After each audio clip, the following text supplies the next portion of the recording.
નમસ્તે મિત્રો, પૂનમની રાત્રે ચૂપચાપ ઘરમાં આ જગ્યાએ એક ચપટી મીઠું ફેંકી દેજો।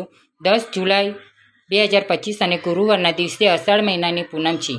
આ દિવસે ગુરુ પૂર્ણિમા છે। આ શુભ સંયોગમાં પૂર્ણિમાની રાત્રે ઘરમાં આ જગ્યાએ ચૂપચાપ એક ચપટી મીઠું ફેંકી દેજો। માતા લક્ષ્મીના આશીર્વાદથી તમારી બધી મનોકામના પૂર્ણ થશે। તમારું ઘર ખુશીઓથી ભરાઈ જશે, કારણ કે આ દિવસે એટલો ખાસ છે, એટલો મહત્વપૂર્ણ છે, જે મનોકામના મોટી પૂજા અને અનુષ્ઠા કરવાથી પણ પૂર્ણ નથી થતી। તે આ ગુરુ પૂર્ણિમાની રાત્રે માત્ર એક ચપટી મીઠાનો ઉપયોગ કરવાથી પૂર્ણ થઈ જશે। ઘણા લોકોએ આ ઉપાય કર્યો છે અને તેમને આ ઉપાય કરવાનું ચોક્કસ ફળ મળ્યું છે, કારણ કે આ દિવસે મહત્વનું ખૂબ જ વધારે છે।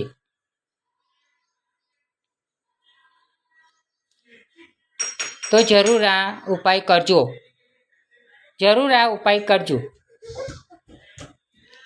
અને ગુરુવારની રાત્રે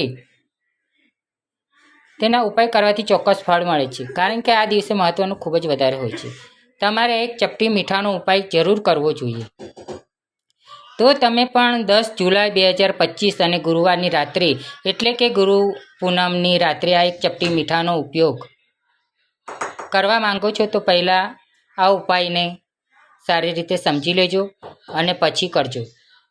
તમને આ ઉપાયનું પરિણામ ચોક્કસ મળશે અને ઉપાય કરવાથી તમારા ઘરમાં ગમે તે પ્રકારનું દુઃખ, દારિદ્ર, સમસ્યા ચાલી રહી હોય તો દૂર થશે। કારણ કે જો તમને ખબર નથી કે આ સમસ્યાનું કારણ શું છે, તો તેનું કોઈ પણ કારણ હોઈ શકે છે, જેમ કે પિતૃદોષ, શનિદોષ કે કોઈ પણ મંગળ દોષ હોઈ શકે છે, બીજા ઘણા પ્રકારના દોષ હોય છે, કંઈ પણ હોઈ શકે છે। પરંતુ આ ઉપાય કરવા માટે તમારા દોષને શોધવાની પણ કોઈ જરૂર નથી। તો ચાલો હવે જાણીએ આ એક ચપટી મીઠાનો ઉપયોગ કેવી રીતે કરવો, ક્યારે કરવો, એટલે કે રાત્રે કયા સમયે કરવો જોઈએ અને આ ઉપાય કરતી વખતે તમારે કઈ બાબતનું ધ્યાન રાખવું, તેની બધી માહિતી અમે તમને આવી વિડીયોમાં જણાવીશું। પરંતુ એ જાણીએ તે પહેલાં કોમેન્ટ બોક્સમાં જઈ માં લક્ષ્મી અને તમારા કુળદેવનું નામ જરૂરથી લખજો। સાથે આ વિડીયોને લાઇક કરીને ચેનલ પણ જરૂરથી સબસ્ક્રાઈબ કરી લેજો। ચાલો હવે જાણીએ કે આ એક ચપટી મીઠાનો ઉપયોગ કયા સમયે કરવાનો છે અને કોને કરવાનો છે। મિત્રો, અષાઢ મહિનાની પૂનમના ગુરુવારની પૂજા વિશે મહત્વ હોય છે। મહર્ષિ વેદ વ્યાસનો જન્મ ગુરુ પૂર્ણિમાના દિવસે થયો હતો, ત્યારથી આ દિવસે ગુરુ પૂર્ણિમા ઉજવવામાં આવે છે। અને મિત્રો, આ વર્ષની ગુરુ પૂનમ ગુરુવારના દિવસે આવે છે। કહેવાય છે કે કોઈ પણ ગુરુ પૂનમ જો ગુરુવારના દિવસે આવે તો તે ખૂબ જ શુભ છે। આ દિવસે કોઈ પણ સાચા દિલથી કરવામાં આવે ઉપાય ક્યારે પણ વ્યર્થ જતો નથી। દિવસે કેટલાક વિશેષ ઉપાય કરવાથી વ્યક્તિને ભગવાન વિષ્ણુ અને માતા લક્ષ્મી કૃપા પ્રાપ્ત થાય છે।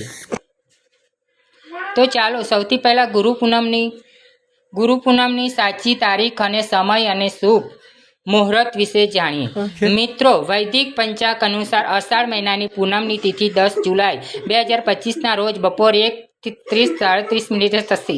આ તારીખ બીજા દિવસે એટલે કે 11 જુલાઈ 2025ના રોજ 2:07 સમાપ્ત થશે। ઉચ્ચ તિથિ પ્રમાણે અષાઢ મહિનાની પૂનમ 10 જુલાઈના રોજ ઉજવવામાં આવશે। બ્રહ્મ મુહૂર્ત સવારે 4:10 થી 4:50 સુધી રહેશે।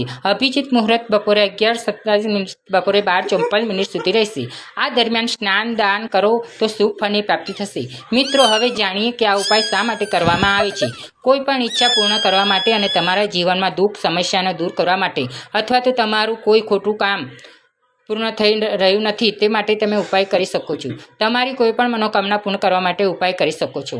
જો માતા લક્ષ્મી પાસેથી પોતાની કોઈ પણ ઈચ્છા પૂર્ણ કરવા માંગો છો, જો કોઈની ઘરની માતા બહેન કે પોતાના ઘરમાં સુખ શાંતિ અને સમૃદ્ધિ વધારવા માટે આ ઉપાય કરવા માંગતી હોય, તો ઘરની મોટી માતાઓ અને બહેનોએ ખાસ કરીને મીઠાનો ઉપયોગ કરવો જોઈએ, કારણ કે માતાઓ અને બહેનો ઘરની લક્ષ્મી હોય છે। જ્યારે ઘરની લક્ષ્મી પરિણામ ખૂબ જ ઝડપથી અને ખૂબ જ મોટા સ્વરૂપમાં પ્રાપ્ત થાય છે। નહીંતર આ ઉપાય કોઈ પણ વ્યક્તિ કરી શકે છે, પછી ભલે તે મોટા હોય નાના હોય બાળકો, જે વ્યક્તિ એક ચપટી મીઠાનો ઉપયોગ સમજી લીધા છે તે ઉપાય ચોક્કસ કરવો જોઈએ, કારણ કે તે આ વિષયનું પરિણામ ખૂબ જ જલ્દી આપશે.